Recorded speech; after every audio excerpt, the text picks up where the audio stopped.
Hi, how are you today.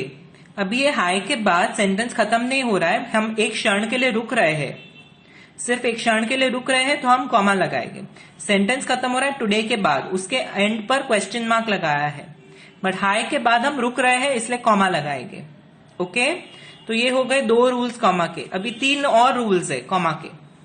Third rule क्या है? Use a comma to separate a quotation from the rest of the sentence. Quotation मतलब किसी के बोले हुए शब्द। किसी के बोले हुए शब्द को सेंटेंस के बाकी के पार्ट से सेपरेट करने के लिए कॉमा लगाया जाता है। जैसे he said comma open inverted commerce I am very tired. ये किसी के बोले हुए शब्द है, आई एम वेरी टायर्ड, तो उसको कोटेशन मार्क्स के बीच में रखा जाता है और उसको बाकी के सेंटेंस ही सेड जो है और आई एम वेरी टायर्ड जो है दोनों के बीच में कॉमा आएगा। ये comma I am very tired किसी के बोले हुए शब्द है, उसको बाकी के सेंटेंस से अलग करने के लिए कॉमा लगाया जाता है। ठीक है। Come back here she shouted, तो कम बैक हियर के बाद कॉमा आएगा, फिर closed inverted commas. She shouted, उसने चिल्लाकर बोला। ओके, तो ये कम बैक हियर जो बोले हुए शब्द है उसको शी शाउटेड से अलग करने के लिए कॉमा लगाया जाता है। तो जो किसी के बोले हुए शब्द होते हैं उनको बाकी के सेंटेंस से अलग करने के लिए कॉमा लगाया जाता है। ठीक है।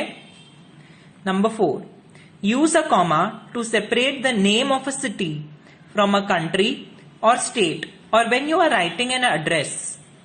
जब आप एक शहर का नाम लिखते हो और फिर उसके बाजू में उसका कंट्री का नाम लिखते हो, जैसे ये सेंटेंस में I live in Mumbai India, तो मुंबई के बाद कॉमा आएगा फिर इंडिया आएगा, डायरेक्टली मुंबई इंडिया नहीं आता है। I live in Mumbai Maharashtra India, तो मुंबई के बाद कॉमा, महाराष्ट्र के बाद भी कॉमा। अंडरस्टूड? वैसे होएगा। तो सिटी के नाम को कंट्री के नाम से अलग करने के लिए कॉमा लगाया जाता है, या सिटी के नाम को स्टेट और फिर कंट्री के नाम से अलग करने के लिए कॉमा लगाया जाता है। The meeting will be in Paris France, तो पेरिस को फ्रांस से अलग करना पड़ेगा। पेरिस सिटी का नाम है, फ्रांस कंट्री का नाम है, तो पेरिस को फ्रांस से अलग करने के लिए बीच में कॉमा आएगा।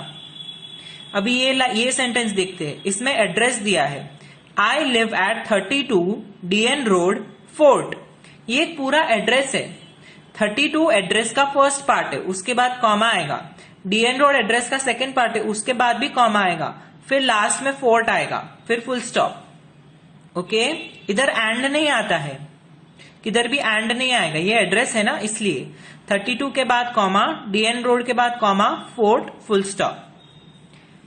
Okay, last rule, use a comma to separate the day of the week, the date of the month and the year. जब आप कोई तारीख लिखते हो, जैसे ये सेंटेंस में लिखा है टुडे इज वेंसडे March 11, 2020, अभी कॉमा किधर किधर आएगा?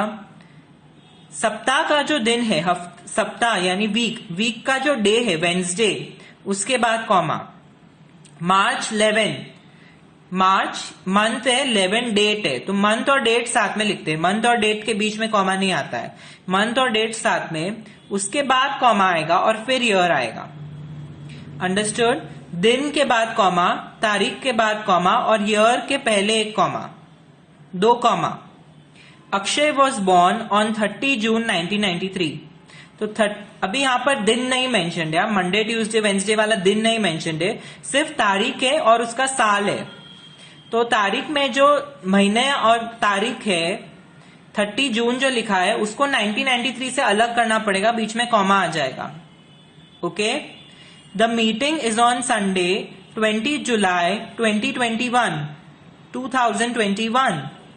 तो संडे के बाद कॉमा, जो दिन है, जो डे है, संडे मंडे ट्यूसडे वाला संडे जो डे है उसके बाद कॉमा, फिर 20 जुलाई के बाद एक कॉमा, फिर 2021। तो डे के बाद कॉमा आता है, डेट और मंथ के बाद भी एक कॉमा आता है, फिर ईयर लिखते हैं। Okay, thank you children.